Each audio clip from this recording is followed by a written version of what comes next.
Good morning once again. Welcome to our oral communication in context class. We are now on the quarter 1, week 5. I'm your teacher, Mrs. Lori A. Develos. For this week, we're about to discuss the oral communication activities. After going through this module, you are expected to, number 1, determine the verbal and non-verbal cues that the speaker uses in order to achieve a purpose. Number 2, identify the purpose in a sample speaking engagement. And the last one is utilize knowledge on the functions of communication in analyzing various communication situations. So for your learning task 1, answer the activity on page 49 of your module, then write your answer in your answer sheet. Let's proceed. So when we say functions of communications, there are 5. Control and regulation, social interaction, motivation, information dissemination, and emotional expression. So ito ang gamit or ang dahilan kung bakit tayo nakikipag-usap. Social interaction. Why do we need to interact? For us to have friends. So, what motivates you to keep going? Then, how do we able to know what happenings around us? It is because of this information dissemination. Why do we need to follow rules and regulations? Because of this control and regulation. And of course, we express our emotion through communication.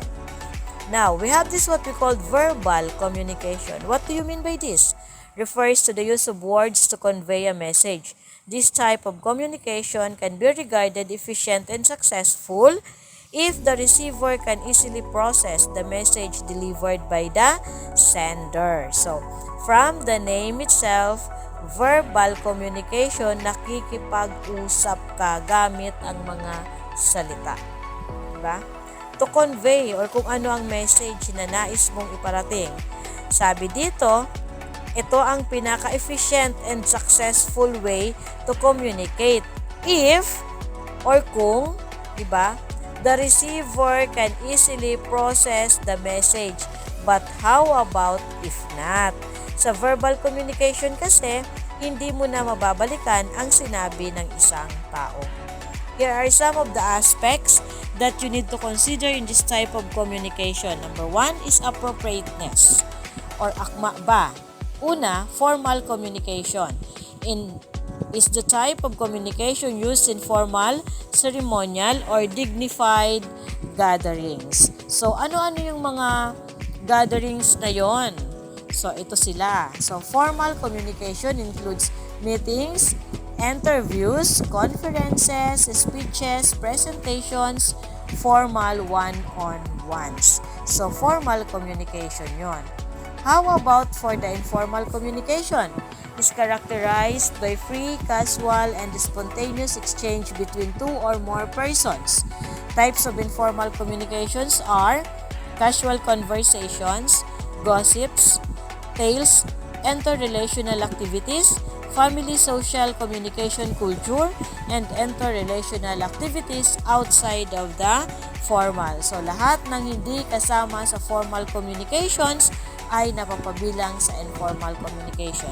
Ibig sabihin, yung pakikipag-communicate natin araw-araw, yung simpleng pakikipag-usap natin, includes in informal education. Second aspect, we have brevity. Speakers frequently opt to use simple and precise words in delivering their message.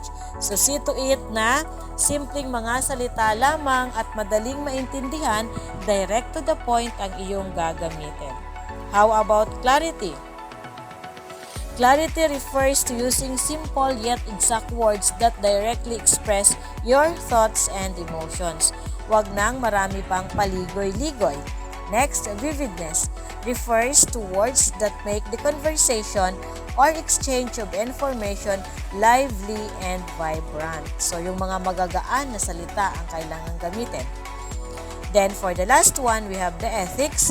Ethics pertains to moral standards that need to be considered when delivering a message. Next, we have the nonverbal communication. Refers to a collaboration of movements that does not require any spoken words in order to convey a message. So, kabaliktaran siya ng verbal communication.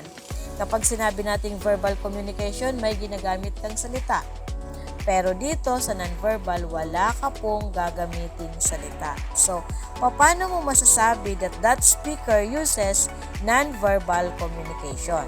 So, you have bodily kinesthetic, head movement, eye movement, facial expressions, sitting, standing, walking, and hand gestures. So, those are the different nonverbal communication. Next, attitude or behavior to specific situations. Pag galit ka, pag nag-walk out ka, that is nonverbal communication.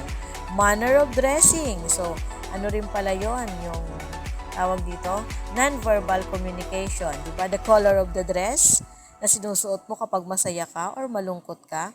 Then we have the tone of voice. Kapag galit, diba? Taas ang pitch ng boses. So, yon. Importance of nonverbal communication. Una, makes the message more meaningful. Expresses message without the use of words, so wala kang takot na magkamali. Makes audience more enthusiastic. Defines the kind of speaker one is, so through nonverbal communication, na ipapakita kung anong klaseng speaker ka. Makes one a dynamic speaker. Gives confidence to the speaker. Adds color to a speech, connects the speaker to the audience, and the last one is gives the speaker a variety of ways to deliver his or her message. So those are the informations all about verbal and non-verbal communication. Okay, for your learning task 2, the title is Watch and Learn.